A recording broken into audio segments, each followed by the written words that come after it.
saw what I look like about 30 seconds ago. I mean, gorgeous. I've never seen you look better. Honestly, it's really bad. I literally will shower. I'll come home, wash my hair, and then when I wake up, I literally look like the wild woman on you. Yeah, for those tuning in at home, I've just walked in and Sam just went, let me just go sort my face out. So I've made the coffees, standard. And she's got milk this time. And I brought milk this time because I'm going to have to start bringing milk. She doesn't have milk and it's just unacceptable behaviour. And for the person that commented this morning saying you like the Disney mugs, cheers. Cheers. So today, guys, we're going to talk to you about goal setting. We've talked a lot lately about like making sure that your goals are appropriate and making sure that your goals are, you know, the right size and how to stay on track. But then we thought, actually, let's show you how to set a decent goal itself. Yeah, let's talk about them properly. So, I mean, it's one thing I always refer to when goal setting is SMART. Yeah, 100%. I think all fitness instructors do. And if you don't, I mean, the acronym's there, use it. Why are you not using it? Yeah. And if you've got something better, then please let me know, but I just don't think you're going to be able to find anything better than a SMART target. Yeah, exactly. So a SMART goal is, oh God, go on. Right, specific, measurable. Now, you can either say achievable or attractive. Yes, or attainable. Attainable, okay. Achievable, attainable, or attractive. Do you know how to spell SMART? S-M-A-R. Realistic, and then time-orientated. Absolutely. Nailed it, right, nailed it. So if we break those down, let's start with S, so specific.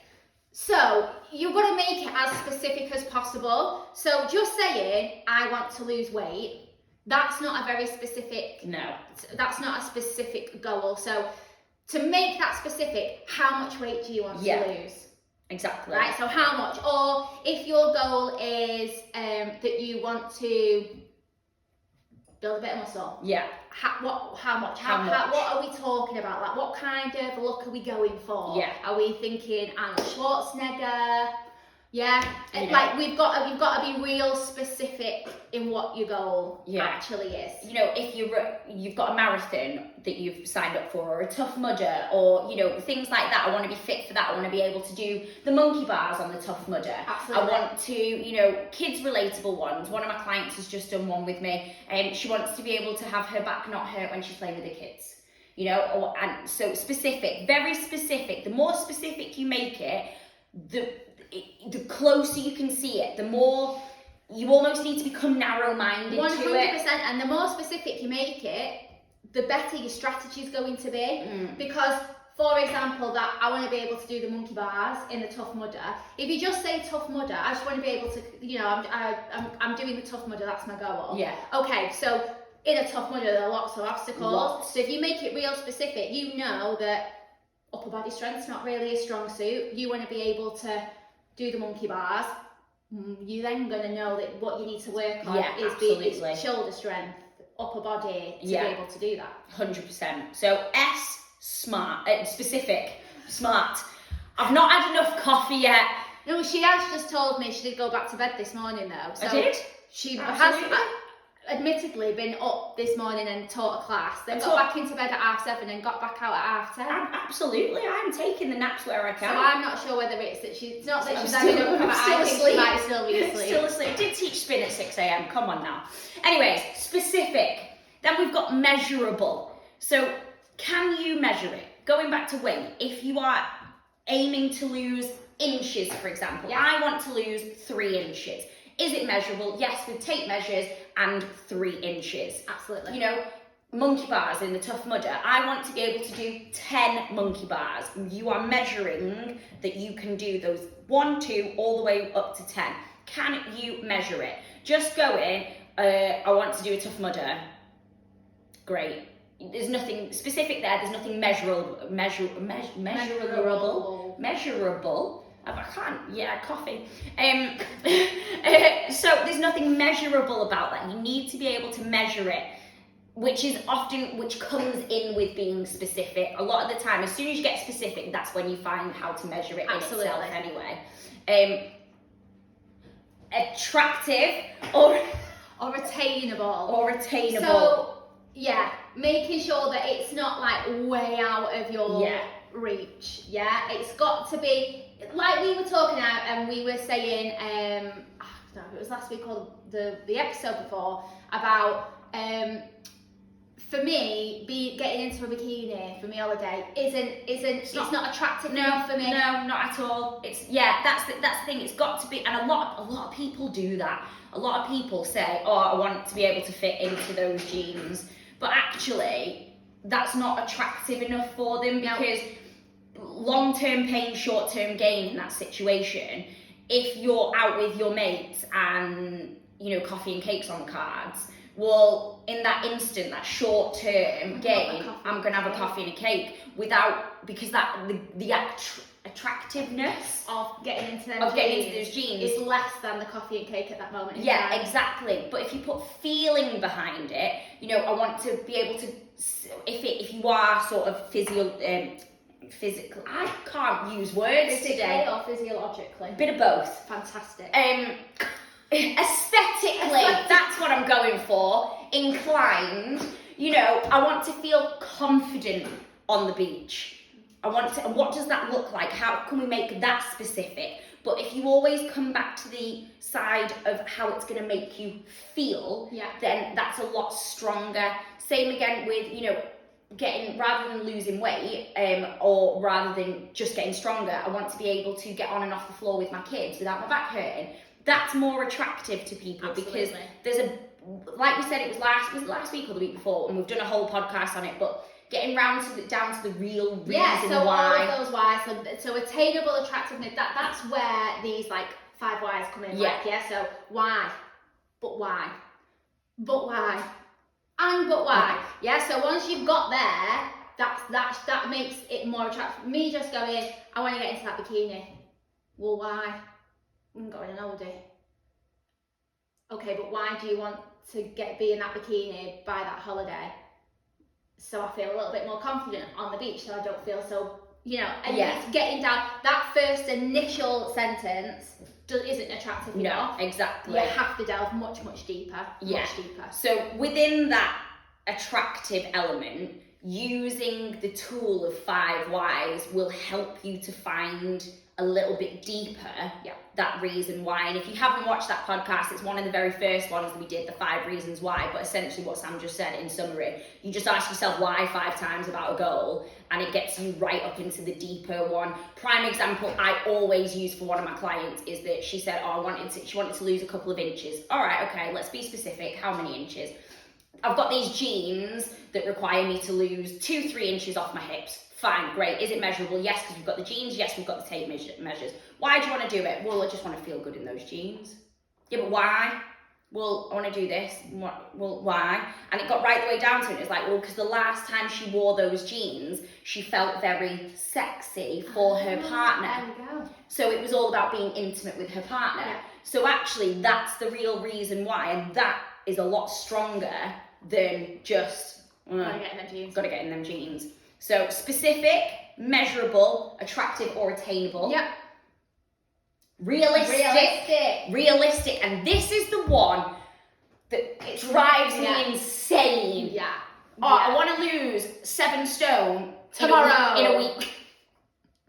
a week. Right, well, nah, that's not Sam, gonna happen. I go on holiday in a week's time, and I need to lose like about 4 stone. Yeah, okay. Yeah, that's gonna really work. So you set yourself up to fail already. Yeah. So if your goal is weight loss and you say to yourself you want to lose 14 pounds, for example, you need to set yourself a minimum of 14 weeks. Absolutely.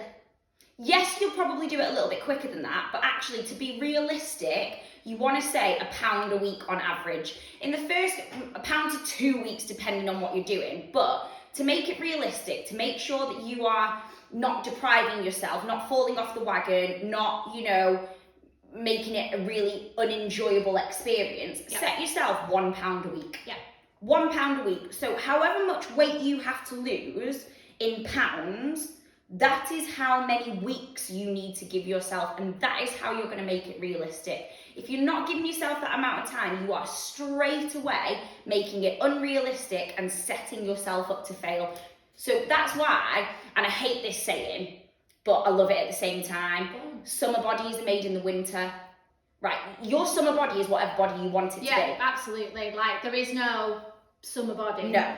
But if you are setting yourself a goal for summer to feel more confident in that bikini because you want to lose a couple of inches or a couple of pounds or whatever, you need to start that process in the winter. Absolutely. Because deciding 3 weeks, 4 weeks before, not going to get you where you want to be. It's not going to happen in any way, shape or form at all. Because not only are you then chipping away at that more realistic goal then in the winter for the summer, but you're creating a lifelong habit.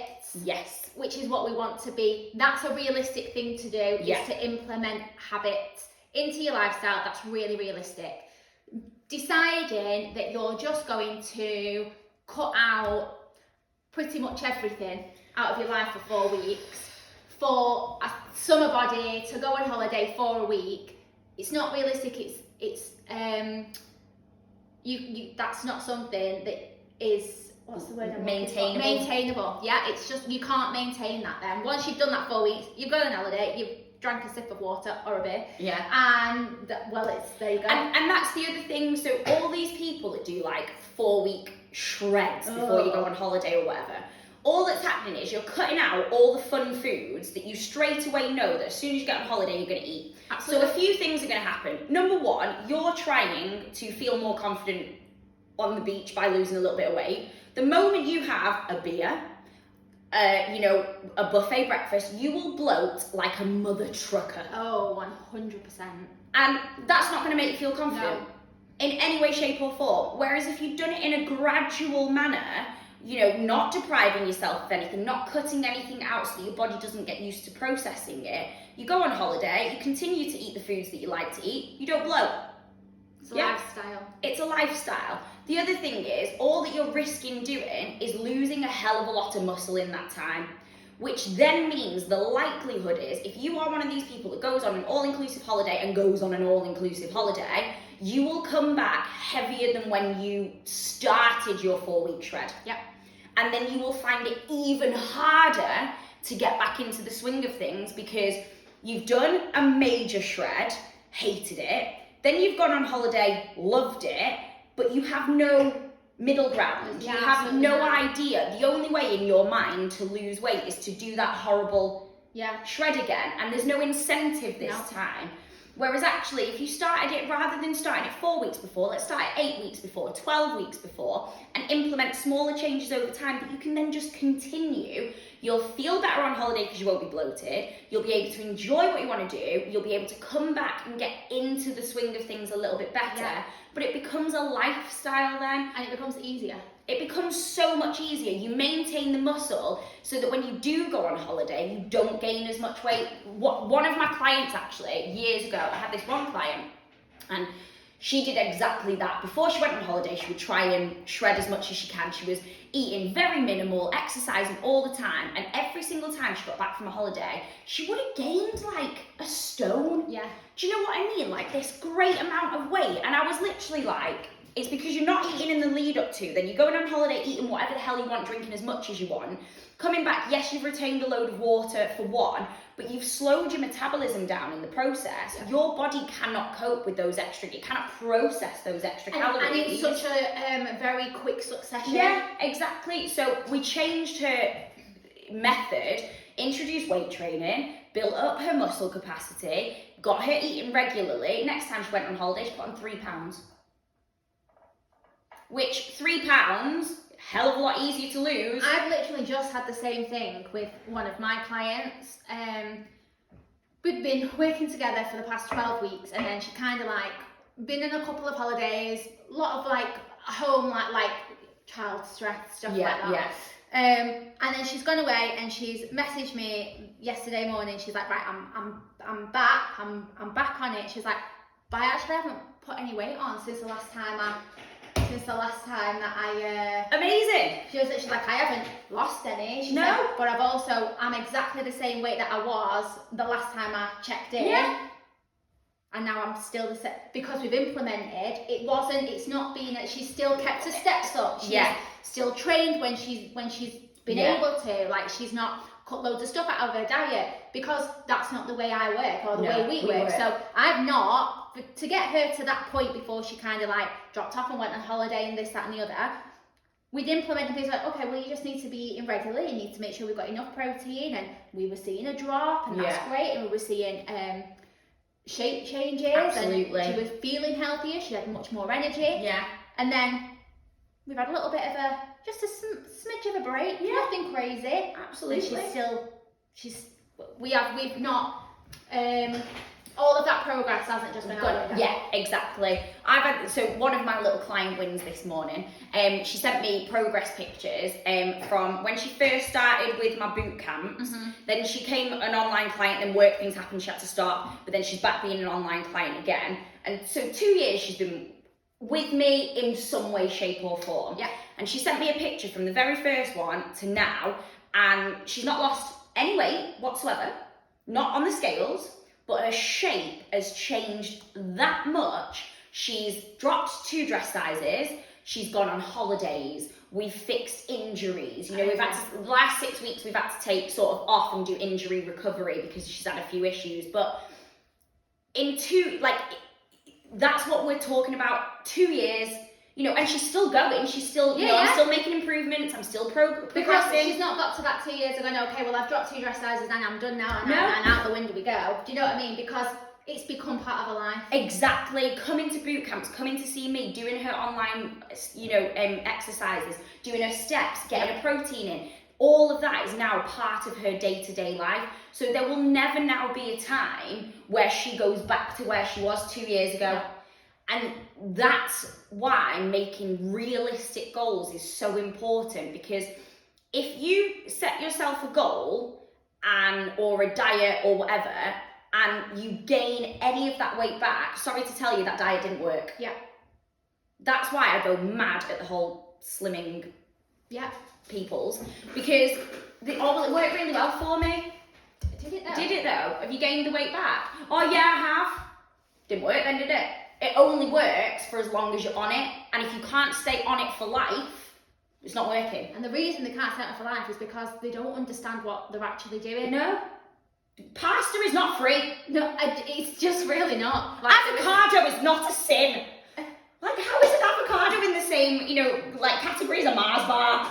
Like, Christ alive. It just infuriates me. Like, I had this one client once. We'll continue with the smart in a minute, but I've got this other one. And she came to me, and she's like, we were doing all this stuff. She gave me a food diary and everything. Well, I'm not losing any weight. And I'm looking at a food diary and going, I have no idea why. Yeah. Because your calories are in a deficit, you're exercising, we're doing weight training, we're doing all of this. If you're eating this. Exactly what is written. And I said, are you eating anything else other than this? At all? Oh, well, yeah, but it's all the free food.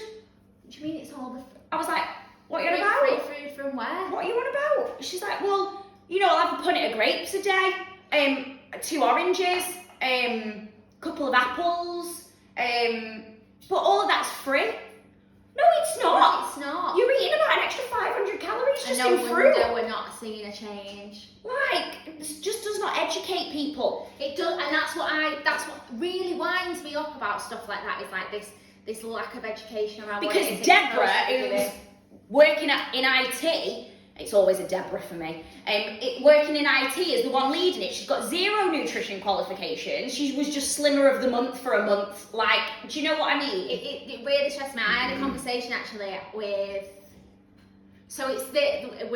a client actually this week, and she was like, well, my diet's really healthy. Yeah, but do you know how much you're consuming in a calorie point? Well, no, because I don't track or measure anything, but everything I eat is really healthy.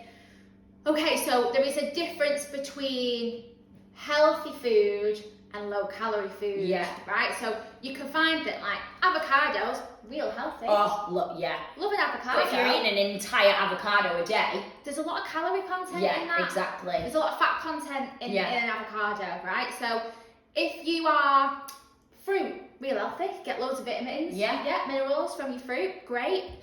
So like this makes me laugh about all 5 a day. Yeah, but 5 veg. Yeah, but that isn't what they say. No, is it's it? not. It's not what they say. 5 a day. 5 a day, right? And you're having like a punnet of raspberries or a punnet of grapes Yeah. every day.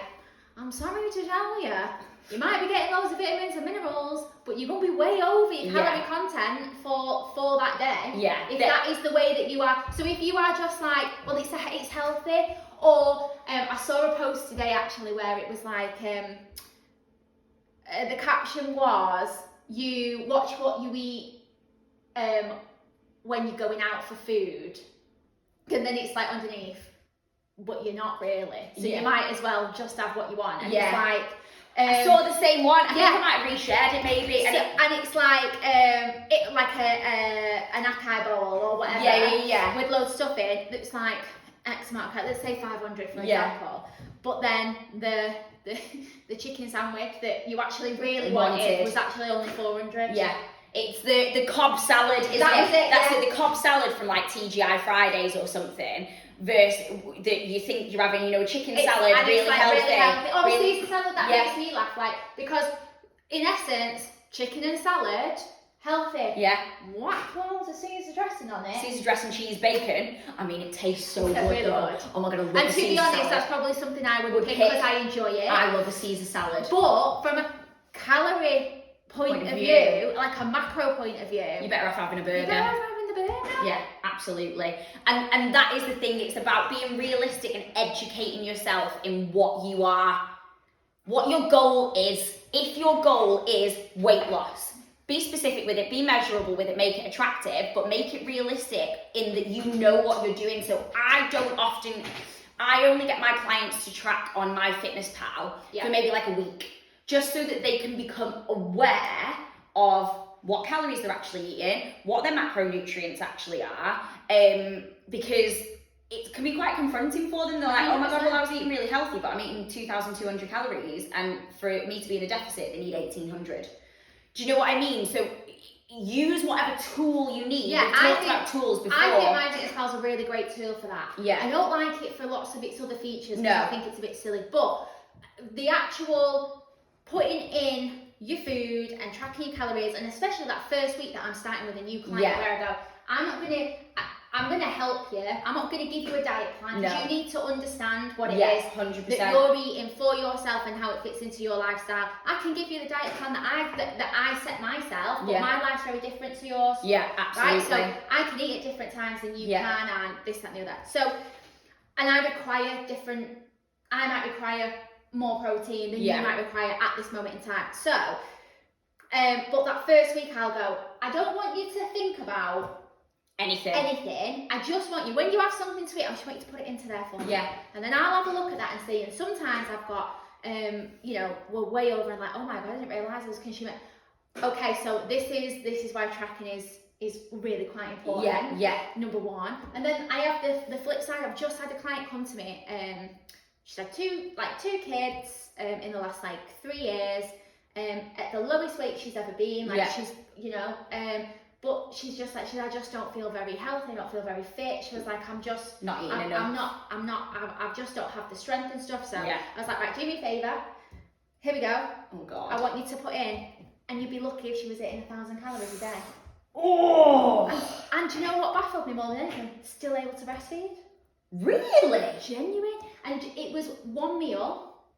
Right, she'd be having one meal that was quite high in calories, so it might be 600 or 700 calories. Yeah. And then the rest would be just snacks. Little snacky bits. Yeah.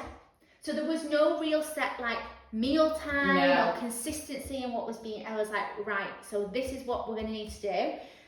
And I'm going to up your calories, but we're going to have to do it slowly because I don't think your body's going to be able to handle me going, you need 1,800 calories. Oh my god, yeah.